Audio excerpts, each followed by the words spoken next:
On tonight's episode, we have a music video from the awesome Planet Fatale, and we catch up with Dan Paul from the amazing Must Kill.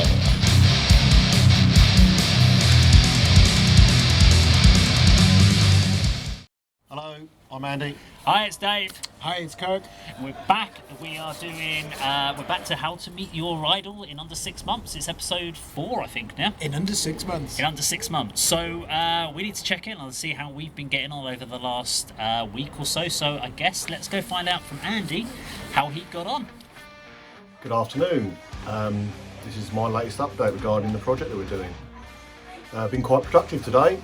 I have approached Iron Maiden, Steve Harris. My first port of call would have been what I would have thought was still Sanctuary Music, Maiden's management company.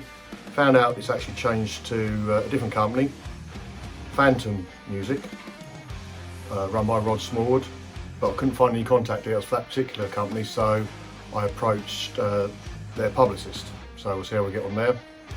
Napalm Death, Barney, Greenway, a little more straightforward. Just approached the manager, based in Germany, so see what we get from that. I've also secured an interview with one of our metal scene's local favourites, an interview to be included in one of the episodes as well, so it's been good. I'll keep you posted. Can't believe I forgot about this. Some positive progress. Got an email back from Kristine's management firm, in fact run by her husband Michael. He said, apologies for overlooking my email where I included links to David's page and Kirk's site, Screen Blast Repeat. He said he'd speak to Liv that evening, personally, over dinner I guess, about possibly getting in touch and doing an interview, which is fantastic. So fingers crossed on that one. Okay, so Andy, you sent lots of emails, messages off, and the last one you sort of sent was that you said you sent a message off to Liv's manager. Yeah. Where are we up to now? Any further developments on that? Yeah, I mean, the initial contact was positive. We're now left on red with a out of office reply.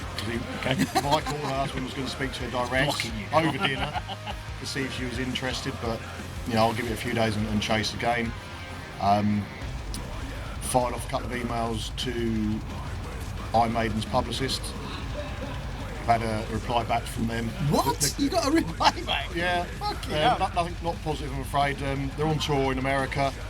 The answer was they don't think Steve Harris would be interested because he gave absolutely no interviews worldwide to anybody on the previous album.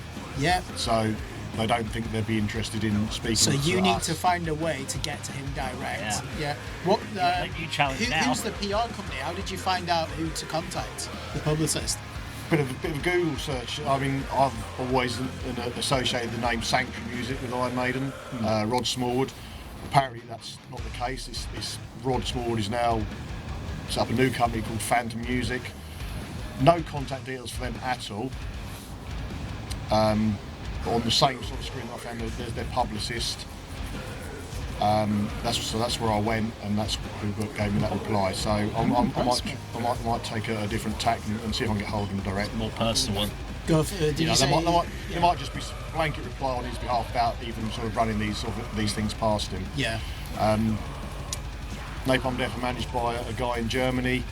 That needs chasing up because I've had absolutely no response from I'm them. impressed that you've found this out, because I know Napalm Death, the UK publicist, is the Noise Cartel, and I didn't tell you that because it's meant to be a competition. Bit of a competition. So you found out the manager's based in Germany, mate. You're doing well. I'm impressed.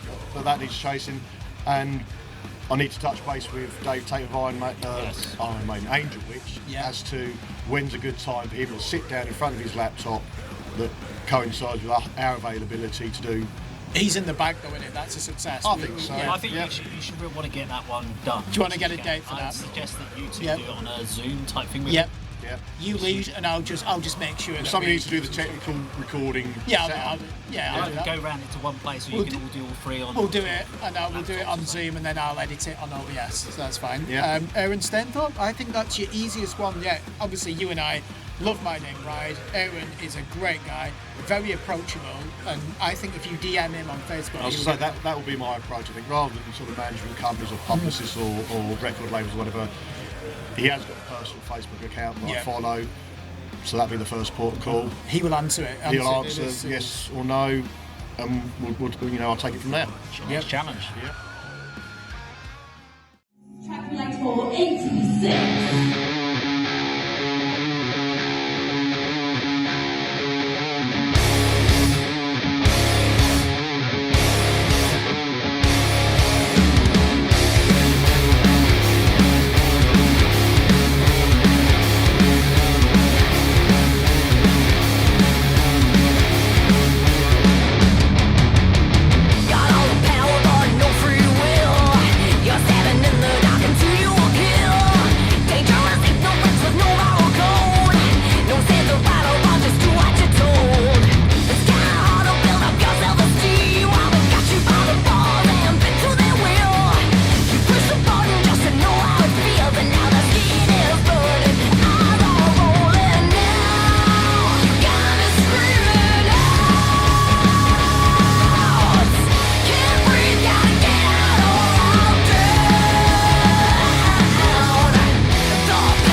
So, let's go find out then how Kirk's been getting on in the last week.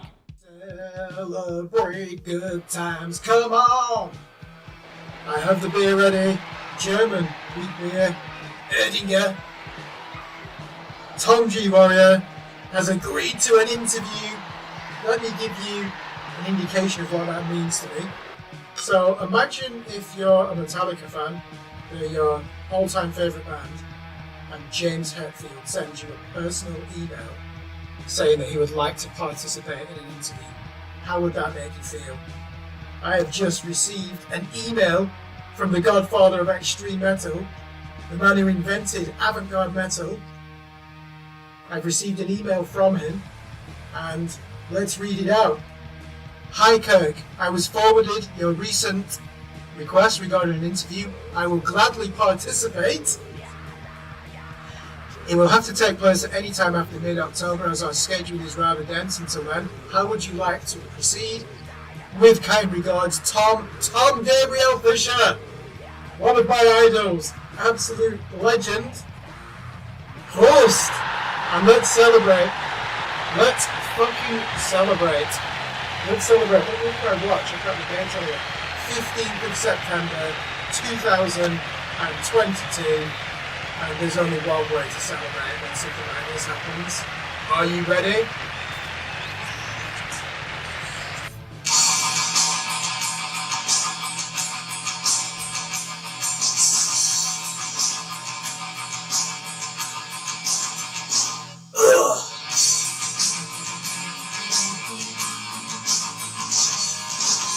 Yes! Fucking hell! I think you serious.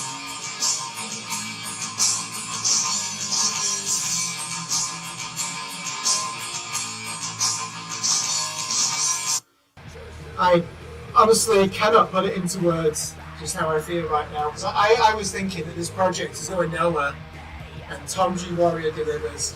Celtic Frost, one of my all-time favourite bands, the greatest metal band of all time, and now I need to think about what I'm going to ask him in the interview. I need to make it interesting.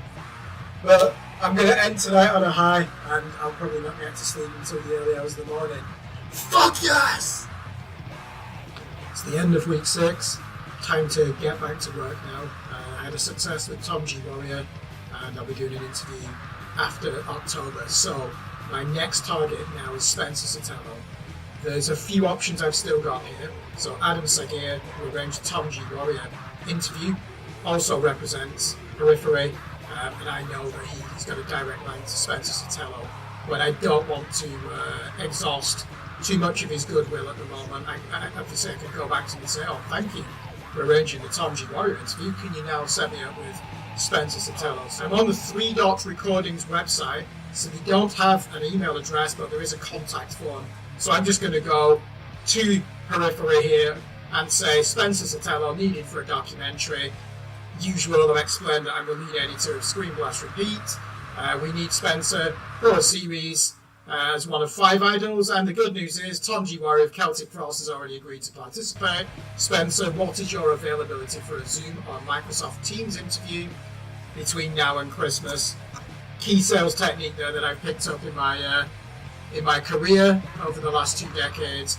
Always make sure if you're going to close that it's an open question rather than, are you available? What is your availability? Okay, so we're going to press submit. Done. Hopefully they'll see the video review we've done for the new Destroy album. It's in their interest, obviously, for one of their artists to be promoted and to get wider recognition. So far it's had no views, although he did only get published 12 minutes ago. So I'm not particularly worried about that. So I'll keep you updated. Let's hope we get something back. Great Puciato.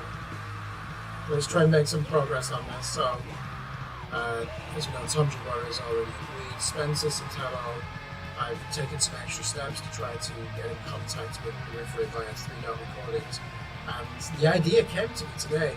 Greg Puciato puts his music on Bandcamp, and I realised that I could get in contact with him direct that way.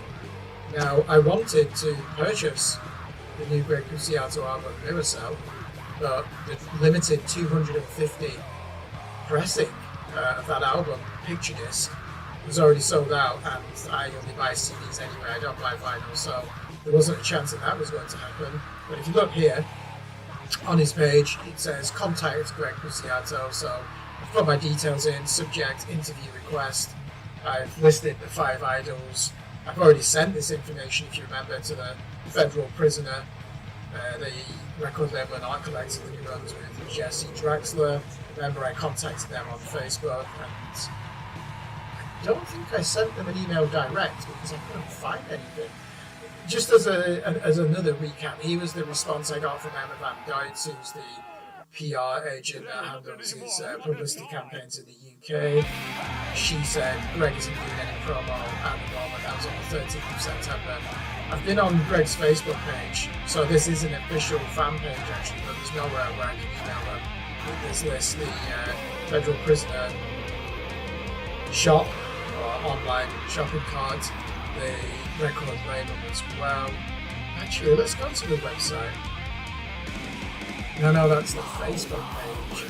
Federal prisoner. Well, I've already been there, haven't I? And I didn't get a response. Again, the etiquette in this industry seems to be send a first response, expect them to ignore it, send the second one, and they'll take it more seriously, so I can follow up that way as well. But tonight, we're going to contact Greg on Bandcamp. No, I'm not a robot. Send message to Greg Puciato, let's just check. Yeah, I've mentioned the other band guys that she said is not available. But again, what is your availability for the Super Microsoft Teams interview for the rest of 2023? Tom's Warriors already participated. So it's got the list of the other games on there as well. Send message to Greg Puciato. Let's see what happens. Please allow 5 to 7 business days for a response. I'm not expecting a response, to be honest, because it's the first one. Prospecting is something that you need to do on the first occasion when you try to contact your idols. You need to do a follow-up on it to show that you're serious. So let's see what happens. Okay, so Kirk, you've got success then. Top G Warrior. I thought this project was doomed and I was going nowhere, and then Out the bag. the Noise Cartel, Adam Sagi, I want to give him a Tom demo losing horns. it. What a legend. So he set me up, Tom G Warrior, he saw that video I created for Scream Oh, yeah, Beat, our SBR Icon series. I imagine that he enjoyed that, and yep, he's happy to do it. They're currently on tour, so he's on tour with the band Triumph of Death.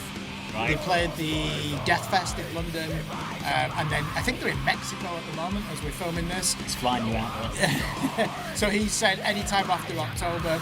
So I've got one in the bag. You got one in the I bag. love that guy. I love And the his rest, band. how are we doing with the rest? So I've New others? I've discovered that Bandcamp is a place to contact people direct. Yeah. So Spencer Sotelo is on Bandcamp.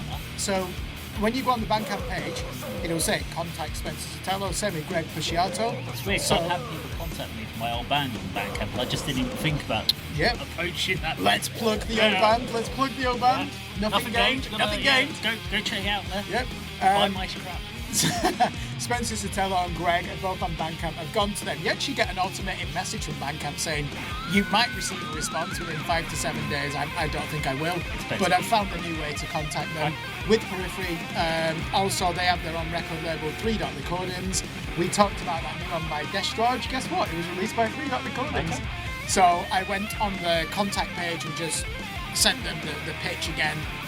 So with Spencer Sotelo, I've gone through Facebook, I've gone through 3 Dot Recordings, I've gone through Bandcamp, I've gone through the front of house engineer of Periphery on Facebook. So I've also gone through 2 PR companies and I'm not getting anything back, but Keep going. hey, gotta keep going. So Have yeah. you now approached everyone?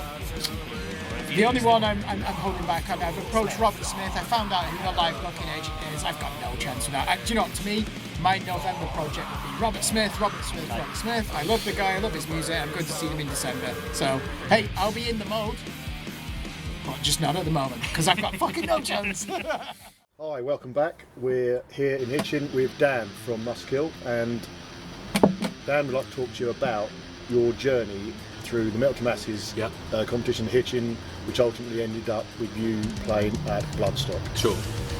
So to give some context, actually, so I actually used to play in another band like when I started when I was like 18 years old. So it's good for context. So we entered when I was around 19 or 20. So the band was called Patton. It was a thrash metal band. When we actually got to the final, we entered the Nuneaton Metal to the Masses. East Midlands. Yeah, we got to the final. We lost, very heartbreaking. But, you know, a lot of good experiences from that. What year was that? Sorry. Oh my god, like 2008 or 9? Fucking hell. Yeah, 2008. Yeah, so I've been going to Bloodstock since 2008. So I've only missed about 2 of them. So anyway. So for years, you know, maybe I had a bit of a bitter taste in my mouth about entering Metal to the Masses as well, because you know, it's not. You think it's so close. Like the dream is to try and play on the biggest stages, you know, with the bands that you look up to and stuff. So we didn't enter it for years, you know, and with Musketeer, I just thought, well, why not? Why don't we just do it? Like, you know, what we got to lose? So we entered, and so I'm just going to talk about the one just before the pandemic. So we entered, I think the first show was in like February, and I think the reception we got, I think you might have even been there, Kirk. I was there, 2020. I was blown away. February 2020. The reaction we got from people was like, wow, like we couldn't believe ourselves, you know. That's what we thought as well. I was like, wow, there's a technical thrash band in this like part of England. That was like our second gig. Was it? It was our second gig, So yeah, we entered that great, and then we went into the next round, the quarterfinals, I think, or the semis, and then obviously the pandemic happened. We finished after 16, Yeah. which was a real shame because there's some brilliant bands in 7 and 8, and they missed out. Exactly. Because of the pandemic. Exactly. And then what they decided was they were just going to choose the bands based off the scores, you know, that they had from all of the heats, and apparently we missed out by like 1 point or something. But as I've said in the previous video, I was living in Germany for a year, so actually I had a lot of other things going on, so I'm kind of glad we didn't get to play. You know, it's kind of a blessing in disguise. Anyway, so the next year comes around, we're going to enter again, and I'll just say, you know, I'm a very competitive person. I'm like, if we're going into this, we're winning this competition. You know, like I'm just gonna. If you don't go in believing in yourself, then how can you expect other people to believe that you're going to win? Or do you know? I've got to say, sorry to. I think when everybody returned in 2020 and 2022, yeah, 22, yeah. 22, early this year, yeah. Honestly, from day one, we were like, you are the band to beat. We knew that. Did you have that feeling as well? We were like, this is the standard you need to beat. And every round you played in, I think other bands were intimidated by that. Like, wow, shit, this is really a high standard. I have, like, you know, I believe that we're good at what we do. We practice hard. You know, we work really hard. So I went in there and, you know, I'd always praise and I'd think, wow, that band, they were awesome. You know, like I wanted to go in there and be like, you know, you guys have got to step up. You know, I think one of the first shows we had to play first, and I love playing first because I thought we're going to set the bar. Yeah. We're going to make you feel like, wow, we've got to top this up. Yeah. Top this off. And if I saw other bands, it inspired me to be like, okay, they were good, we've got to be better. So every round was like that. You know, it wasn't like we're better than you. Don't think that whatsoever. It's more about just getting the mindset that we're going to play the best show, the show we've ever played, to give us the best chance to win. See, the thing is that we were all viewers, me and Andy and Dave, and we knew from day one you were the favourites. Did you ever get that feeling that you were the favourites, and did that put a lot of pressure on you? If I'm being honest, I did feel like that because a lot of people told us. Yeah. But we didn't feel the pressure. Like I didn't feel the pressure. Like we're confident in what we do. So especially when Denali didn't make it through their heat. I know. I had Musketeer and Denali in the final, and I was bitterly disappointed when they didn't make it through, and that just opened the door that you was. Yeah. And I remember. I think it was the second heat we played, and this was where I think Countless Guys were headlining. Yeah. Yeah, and you had like all the there was a group of Norwegian guys who came. Oh yeah. And the energy in the room was unbelievable. Like I literally like. The energy, like I actually had like tears in the back of my eyes. It was so powerful. I just could not believe people were going fucking crazy to like our music and stuff like that. You know, it was probably my favourite heat of the competition. Honestly, you were like Barcelona in 2012. You know, managed by Pep Guardiola. That honestly was like that. We were all saying, weren't we? Like, this is the band to beat. Like, no one's going to come close. And obviously, you won it. And there were some great bands that you compete with, and you made friends with them all as well. That's the thing. Like, you guys are so. You're nice guys. You're really friendly as well. Aren't you? Because it's like, you know, and I wish the best luck for all the bands playing. It's like, you know, we're all competing against each other, but it's like, you know. If someone else would have beaten us, I'd be happy. You know, as well. Like the band that we probably made the biggest friends out was probably Kodama. Oh, great band. And I generally thought like they could beat us here. Yeah, no, they impressed me. They were excellent. I generally thought like if we don't win, then they're going to win. Yeah. So. And you played. That's it. And then, like within a few weeks, you two have organised the gig in St Albans, and that's great. Isn't it? Exactly. And we plan to do more gigs in the future. So they're really good. They're really good lads. They're really good at what they do as well. So, and you know, I know Mike, the guitarist from a long time ago as well. And he's an amazing guitarist as well. So, fantastic. So yeah, when we actually got to, you know, when we got to the final, you know, on the day, we turn up, and I'm just like, can you just imagine, like, if they say you haven't won or you have won, like, how are you going to react to that? Because, you know, it was basically sold out. It was packed. Man, how good the atmosphere in that gig.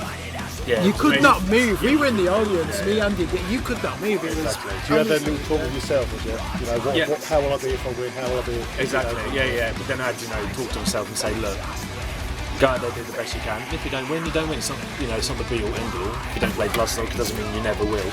I think back when I was 19, it was like, if we don't get to play Bloodstock, that's the end of the world. But that's more of a maturity thing. Was that your experience with Abaddon or Abaddon? Sorry, how do you pronounce it? Abaddon. It is Abaddon, yeah. So you were like within a whisker of achieving that success, and that really disillusioned you, though. I was devastated. Like, I never, I'm not a sore loser. Shook everyone's hand, was happy for them, but because of my age as well, it devastated me. And you were only 19, right? And if I look back, we weren't ready to play something like that. We weren't. So it was the right decision, So that's, a 34-year-old man can look back in hindsight and go, well, I've grown massively as a person since then, And again, if we didn't win this time, what's to say we wouldn't get to play Bloodstock in the future? So. But you just said a 34-year-old man. When you did, obviously you won the competition in Hitchin and you played the Bloodstock main stage. Were you nervous? What was it like for you? Tell us about the Bloodstock experience. Yeah, the whole weekend. So on the last. So we were on the last day, Sunday, 6 o'clock. What an amazing slot! Like, I was like, wow, we had a jackpot with this. So, and I didn't want to play Friday because all the main bands that I wanted to see were playing on Friday. Like Testament, Exodus, Behemoth, and then Saturday there was Ginger, Silosis. What a band, by the way. Yeah, I'd say so. Megadeth are probably my favourite band ever. Silosis is second to that. So the best British band ever. I'd say they're the best British metal band to ever exist. And second, I would say Cradle of Filth are one of the best British bands ever. We love Josh, by the way, of Silosis. Yeah, I know obviously he's famous for being an Architects, but I do prefer Silosis to Architects. I'm not personally a fan of Architects. Same here, I'm not. But it's really good to hear that he actually makes a living out of Architects. So, such a talented guitar player. So we go for the weekend, we get to go there for free, and I was going to go anyway, so I kept joking, saying I'm only entering Metal to the Masses so I can get a free ticket, but that's not true. It was so hot, like every day it was relentless, and we turned up in a camper van, because we had all of the gear with us and stuff. It was amazing, partied a lot, maybe not a bit too much, but like long days, lots of drinking, lots of eating, just having a really good time.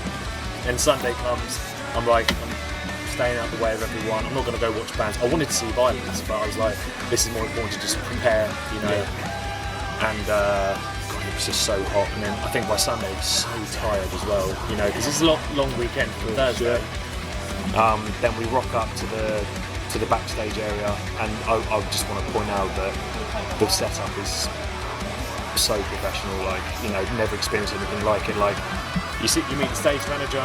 She talks you through do's and don'ts, what they're going to do. They've got all these bays where you go in, where you put all your stuff and you can set up on that. So you have to arrive about an hour before proper pros. And I'm setting up my guitar beforehand, and it's not staying in tune. And I'm like, we've got 45 minutes to go. I'm kind of freaking out because I'm like, this is one stress I do not need. I just had it all professionally set up as well. But I think because it was so hot, they were laying in the cases. It's just because wood expands and stuff when it's hot. Oh man, it was just. But I managed to get it to stay in tune. So, and literally. They all just take when the changeover comes. They just plonk all your gear on the stage, set it all up. It was all I had to do was walk on the stage. They do it for you. They do it for you. you. Have a crew. Okay. It was amazing. And if I could have that every gig, I would. Yeah, you've made it when you've got someone doing that for you. So, because I say the thing I hate the most about being in a band, which is the only thing I hate, is lugging all your equipment around. I hate it. I wouldn't care if I never had. If I never had to do it again. So, anyway. So the announcers saying, he's about to introduce us. Whole weekend, I'm not nervous. And just before that, the split second, I'm like, oh shit. You realise where you are? Shit. This is it's all well and good playing these smaller gigs, these smaller venues. Even though, for example, Club 85, it's an amazing venue, but you know we haven't played to like apart from the final to like sold out crowd or anything like that. This is like a major festival. But I was like, come on, snap out of it, like get on the stage and just like get in the zone and you know. Who was the most nervous out of the four? So obviously you got Daryl, James, and your new bass player. I don't know, to be honest. I don't think Did you even? Didn't even ask them, did you? You didn't even know. No, I don't. They weren't giving off nervous vibes. It's more like the adrenaline's pumping, you know. But I just had it in my mind for like a split second. I was just like, come on, and then it was fine, you know. But it just had that voice going, shit, you know where you are right now, you know. And it made me think, like, wow, when people look at bands on the stage, like you know, playing the main stage. Can you imagine just like being used to, I play to thousands of people every night and just like it's nothing, like wow, like, and I realise we've got a lot of stepping up to do, you know, we've got a lot more experience to gain. I've played a lot of gigs in my time, but like that is just next level, and that's what I want to be playing, you know. Yeah. Anyway, we go on the stage and we ring out, and because it was so hot, my guitar strap's leather, I think because the leather expanded. Oh no, it comes off, I don't know if you remember. It comes off the strap and I'm like, and I catch it and I just turn around and I make a joke out of it, so it's fine. But I was just like, oh. And that's in front of like 15,000 people in it. Are you going to make a joke? I would say it's, I don't even know what the capacity of that tent would be. Probably would be at least 10,000. I'm not sure what it was, but I think it's probably more like 1,500 or 2,000. Oh, okay, so it's alright, yeah, it's more intimate. Yeah, but anyway, then we played. I was really happy with like the crowd. I think a festival's like, you know, you've got to sell yourself. A lot of people don't know who you are. And started playing, and by the end, you know, when we were playing a track no more, everyone was getting involved. We got a massive circle bit going at the end. It was amazing. Like, couldn't have gone any better, to be honest. And then we found out, like, so with all of our merch, we sold loads of merch afterwards as well, which is really, really nice. You know, did not expect it that made one round. So people actually went after they saw us to go and buy, you know, CDs and T-shirts and stuff. So, and we've, you know, generated quite a lot of followers since then. You know, like organic followers, not just people trying to get their own followers and stuff like that. So, yeah, amazing experience. So. Fantastic. Brilliant. Yeah. Thank you. Well, seeing as you mentioned CDs, it'd be a good time to actually get them signed. Oh, hello, I brought the gold pen. So, can we start with mine? So, I've got the, not the slipcase, I've got the hard plastic version. Oh, yeah. Where's the best person? Best place for you to sign? It's going to be on the front cover. Are you okay to sign that down? Yeah. Thank you. Any specific place? Or I'll try and do it like the... Wherever, mate, wherever. As long as it's got your name on it. This is unusual, Dan. I only just sort of recently acknowledged this. There's an insert as well as the booklet. Oh yeah, it's That's a nice touch. Yeah, do you know what, yeah. I think it might have been not by accident. But, so but it is kind of cool though. We expect Muskill to sign to, in the future, Napalm Records, Nuclear Blast, Earache, whoever, Century Media. So we like to think we're ahead of the curve here, don't we? That we are. If you're watching, people who discovered Muskill. So yeah, I'm going to come in for this interview because I never get involved in these. But anyway, I just want to say thank you to Dan for joining us on this video today and explain a little bit about the journey of Metal to the Masses, and hopefully some other people, because this is at end of January now, about. Yeah. It's about as dark as it's going to be in end of January. But a load of other bands will hopefully be going through the Metal to the Masses, and if you are, make sure if you're going to check out some bands at Metal to the Masses, head down to Club 85 Hitchin, which is our local one, and of course there's plenty of other venues all around the country. And support your local venues and your local bands. And Hitchin is in Hertfordshire, which is in the southeast of England. And I'm not from the southeast. Everyone come to Club 85. There you go. Exactly. Thank you very much, Dan. Cheers, Dan. Cheers. See you later. Right. Okay, well, let's find out how have you done last week. Hey there. Okay, so we're in our episode. This is for episode 4, so this is in between episode 3 and episode 4. So we met up on a couple of nights ago to do episode 3, film that, and our interview with the guys from Everest Queen. And we talked about where we got to. So I think everyone has made some sort of progress in learning how to approach the artists, what's working, what's not. I decided one of my things I was going to do is that I was going to do a YouTube video for each of the artists as a message to them, explaining what I want to do, because I've sent emails, some Instagram messages, stuff like that, and haven't had anything back from anyone apart from PSI Records for JS Clayden, and even then that was just asking for more info, so hadn't had anything back. So what I've done is I have posted some videos on YouTube, and I'm going to go up to now. Let's have a quick look if I can bring these up. So haven't had a huge amount of views, which is always disappointing, but let's open this up. So posting these videos, so we've got the message for Sully. Robb, Flynn got 66 views, Clayden 51 views. Now the message for the warning got 1,200 views, and message for Alip got 2,200 views. So this is quite interesting, because if I look at people that watch this channel, it tends to be those are the two people that would, whereas I don't tend to get lots of viewerships for Machine Head fans, Pitch Shifter fans, etc. for those sort of, it's just not what they kind of cover. So I've got these ones up there. Now the messages I've got from fans of Alip Bartar, they've made a few suggestions about some people I can potentially speak to, but generally I just got views on that one. Messages for the warning, I got a few more supports from there. Now a lot of the people that watch my videos are patrons of the warning. I'm just going to go up to the video now. I'm not going to go into it, but I thought it would be interesting to see some of the comments. Keep on reaching out, you might get lucky and get an interview, but they're about to go on tour with Hailstorm again, so it might be difficult, but you never know. Have a great day. Hope you get an interview of the warning. You certainly deserve it, considering the amount of time and reactions that you've done. I always like their interviews. Hope you get one. I doubt they're ignoring you, as you probably know they're out on the road right now. Best of luck. Dave, I would watch your interview with the warning. Indeed, all of your warning reactions are spot on. I always learn something new about it, so thank you very much, Dan.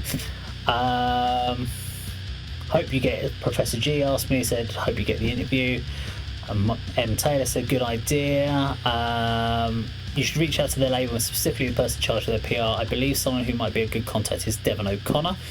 We'll definitely be trying to contact that person. She seemed to be very close to DPA and going by the behind the scenes. Also messaged them directly on Patreon. I tried to join the Patreon, but it was closed unless I went to the really high tier, and unfortunately I really can't afford to do that right now. They do have a monthly chat, but I missed it on the monthly chat, so I'm going to message them out again to the Patreons before the monthly chat to see if I can get them to do it. Again, people have asked about Rudy, but one of my guys, 5150, sent my info to Rudy, their manager. They're quite busy, probably with guests. Hope it happens. And I think someone else did. Someone again said Rudy, the manager. I did have one response that actually said to me that they'd sent something to Rudy, and Rudy had actually said for me to send some details over. So I did read a message there. I don't know where that was. It's got lost, but it's a very good start from that point. So I'm going to continue down that route. I think at the moment the closest I've got is the warning as far as a potential opportunity.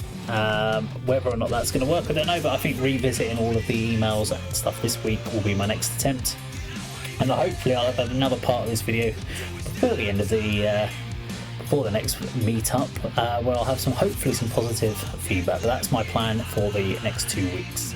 Okay, yeah, so I've basically been Instagramming people, and PSI Records, which is JS Clayden's, actually it was Pitch Shifter I found on there on Instagram. They actually got back to me. Oh, so Pitch Shifter had put something back on it a while ago, but nothing really had said anything. Then I sent them a follow-up this week just saying, look, have you had everything? I'm not sure if you... I thought, well, because I've been putting links in all my messages, sometimes messages block it because of links. Yeah. Now that can happen if they think it's spam. So I think I'm sending you it without any links just to find out, did you get my previous messages with the links? Because I didn't know. I just want to make sure, so that, and if you want me to send you the new links, this is again what the Outlook is. This is the plan. And he came back, and the first answer I had was sure. I'm like, sure what? I'm not sure what. Sure. Hey, What, deodorant spray? What? I was like, sure. What is it? Hey, So I was like, last three questions, you've one answer. I got sure, which was like, okay, well, I've read through my message, and it was like, would you like me to send you the links? He was like, okay, maybe that's what you want. So I sent him all the links again, including all these messages and my post that I did on YouTube for each of the bands or each of the icons. He said, right, thanks for the links and everything, really appreciate that. How do you want to do the interview? Do you want to do it as pre-questions, or do you want to do it as a kind of a free flow? And I was like, well, pre-questions, I'll be able to happily send you some questions, but we'll probably go off on a bit of a tangent. I said, there'll probably be at least 2 of us that want to do that interview, so we need to plan that. And I said, I don't want to do any questions that are you've probably answered a million times before, so I do want to do a bit more research on the questions for you. And he was like, sure, let me. You've got a success. That's impossible. So let's do a high five. There's no guarantee yet. No, wait. He's saying to you, how do you want to do the interview? That's in the bag. Well, because that's pitch shifter, so it's not Pacific JS Clayden. So I think it could be someone who's managing their Instagram that's getting all the information together. Hey, as long as JS... It's a foot in the door. Mate, I would say you've got a success there. Well done. After that, I also had Alip the person who's not... He never gives interviews. Sent me another email. They sent me an email address to pursue through his PR company. Who's there? So his Instagram is being managed by someone, and they've sent me the email for his PR company to approach them directly. So I've done that. I'm waiting for a response back on that one. And conversation starting the warning. I've been told to give them a follow-up email for the warning as well. So I'm kind of 3 people. He's racing ahead. He's going to race ahead. But they're not. But the 2 that I'm just obviously the Robb, Flynn and Sully, Erna, they're just bouncing. They're just nothing's coming back on. Right. So I've got your bit that you sent. So I'm gonna try. I've been going down the Instagram route. I'm gonna try a couple of different things now. But I've got a couple of ideas for us. So the next week it's going to be less about Instagram and then trying some different channels for those 2, whilst focusing on the Instagram with channels that are already open. I'm willing to go outside the competitive element of this. Should we join forces on Robb Flynn? The reason I say that, I am obsessed with Machine Head at the moment. I did a video review of the album. I've just done an SBR icon biography of Robb Flynn, and I cannot get enough of them, and I wish he was in my find. You're more than welcome to, but as far as actually getting it, still yours, is it? Still mine. You don't want my help? Yeah. We're already at what you thought. Yeah. I just want to interview Robb Flynn. I love that. So we know what we're going to do. We've got to head back out there. We've got another week or so of this to kind of see what we can do, and yes, you will see everyone. We've made some progress. We'll see everyone in another week's time and see how we get on. Take care.